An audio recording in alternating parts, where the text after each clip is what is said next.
Once upon a time, there lived a woman in a small village known as Mama Abiodun. Mama Abiodun was the mother of Abiodun, and he was her only child.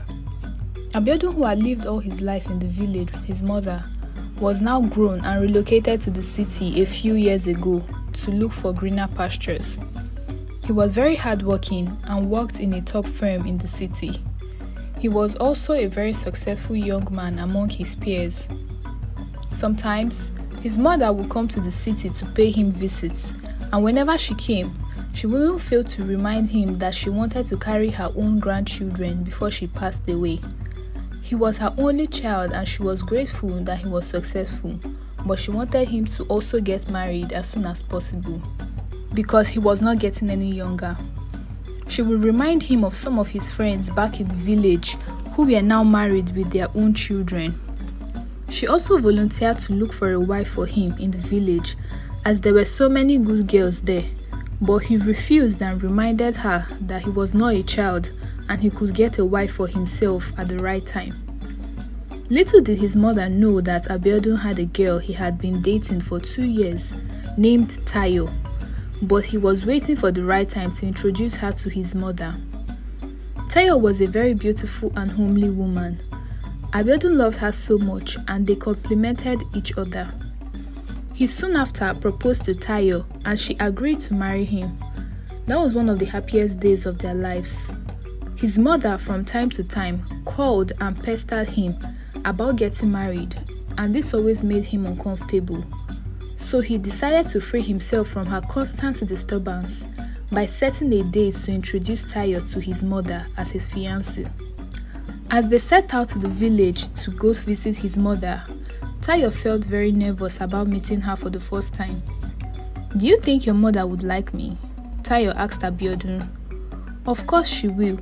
Don't worry, she won't have a problem with you," Abiodun responded.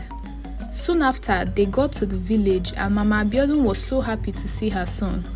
She welcomed them in, but Tayo noticed that his mother acted cold towards her. All through their visits, she felt very uncomfortable at Mama Abiodun's countenance towards her. She could tell that something was wrong but couldn't place what it was. A few hours later, Abiodun and Tayo were on their way back to the city. He noticed that Tayo wasn't her usual happy self, so he asked her what the problem was, and Tayo opened up to him that his mother didn't like her.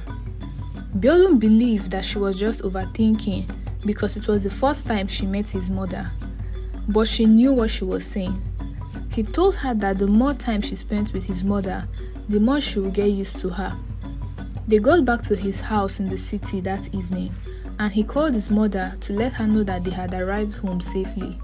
But Mama Abiodun cut him short, saying that she doesn't ever want to see him with Tayo ever again, as she was not a good person. Abiodun was shocked. "What do you mean, Mama?" he asked his mother. "All these girls that grew up in the city are never homely and are always after material things. They will act as if they are good, but immediately they get the smallest chance, they will show their true colors. Leave that girl alone before she destroys your life."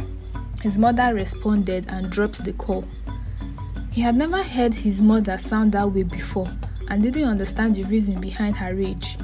He now knew that Tayo had been right all along, and she was just not overthinking.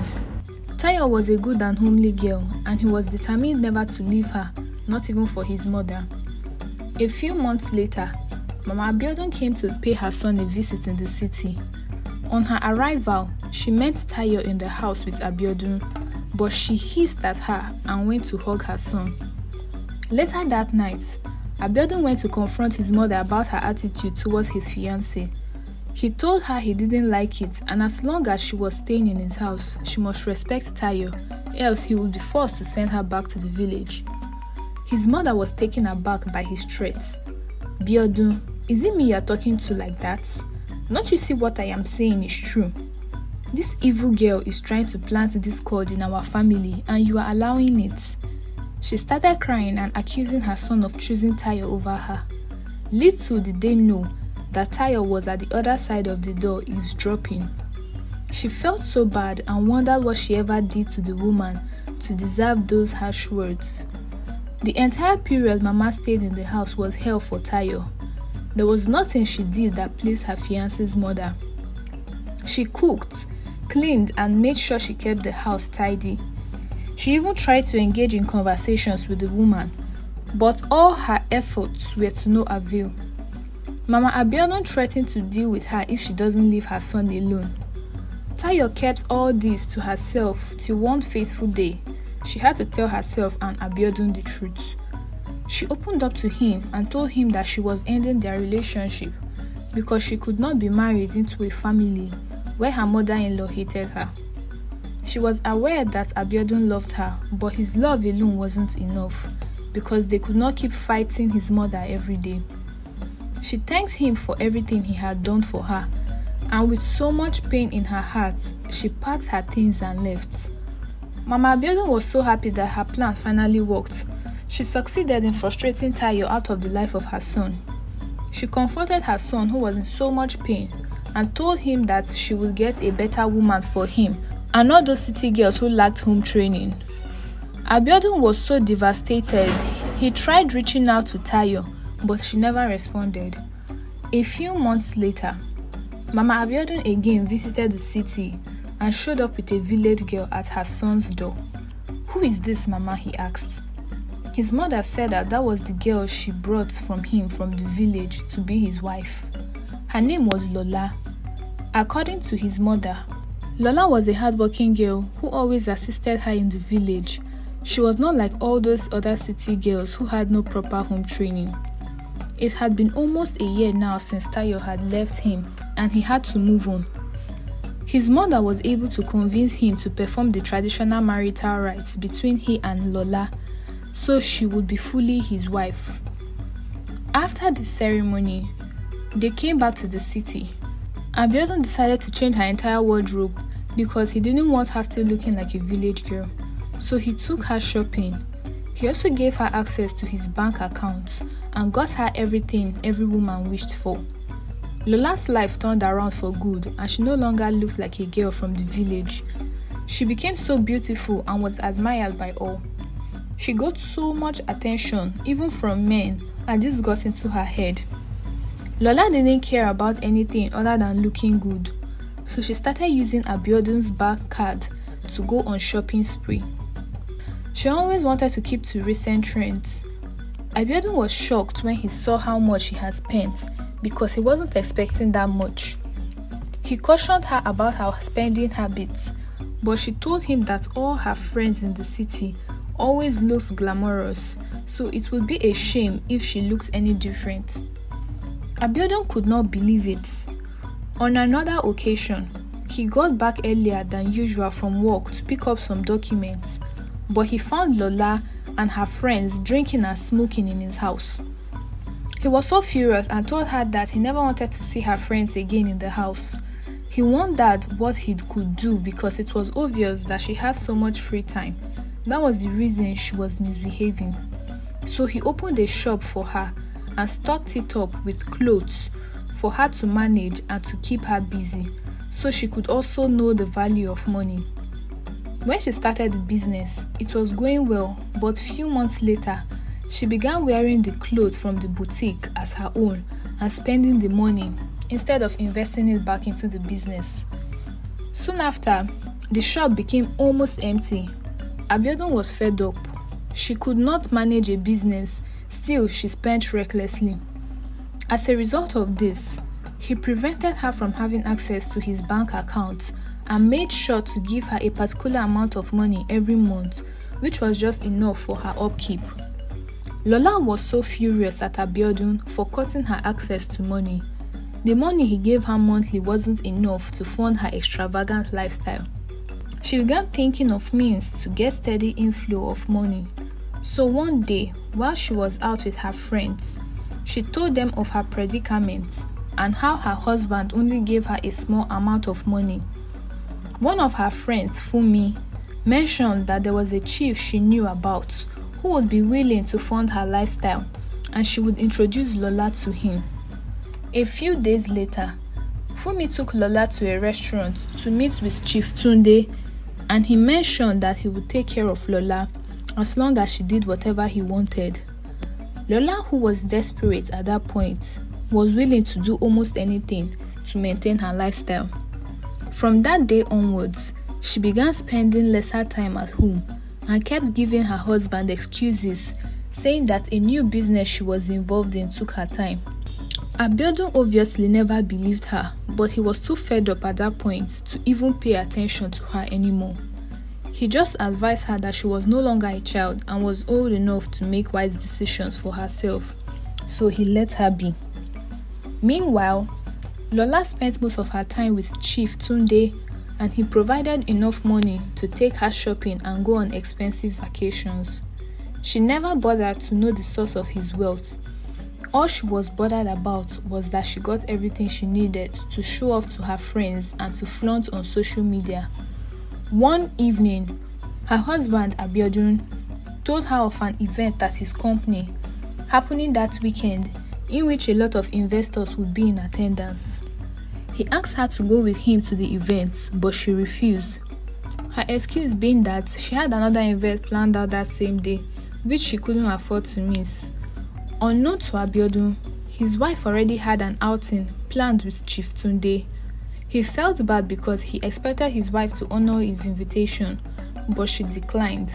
So on the day of the company party, he went alone while his other colleagues came with their spouses. But Abiodun received the biggest shock of his life. He saw Lola with one of their company's investors, Chief Tunde. Lola also sighted her husband and started fidgeting. She became so uncomfortable and left the scene immediately. Abiodun, who had lost interest in the entire event, had to still stay back because he was one of the important persons there and his presence was needed. He got back home later that night to find Lola in the house and confronted her on what she was doing with Chief Tunde in the same event which she refused to go with him, and what her relationship with the man was. But she flared up and told Abiodun that since he could no longer provide for her needs the way she wanted, she had to find someone who would do it for her. Abiodun couldn't believe his wife. It was then that it dawned on him that all this while she was claiming to have a new business, it was Chief Tunde she was going to see, and she had been cheating on him with the chief. In anger, she told him that she was no longer interested in the marriage and she was divorcing him. She packed her things and left her matrimonial home, then moved in with Chief Tunde. All these were like dreams to Abiodun. He told his mother about all that happened and she felt sorry for him.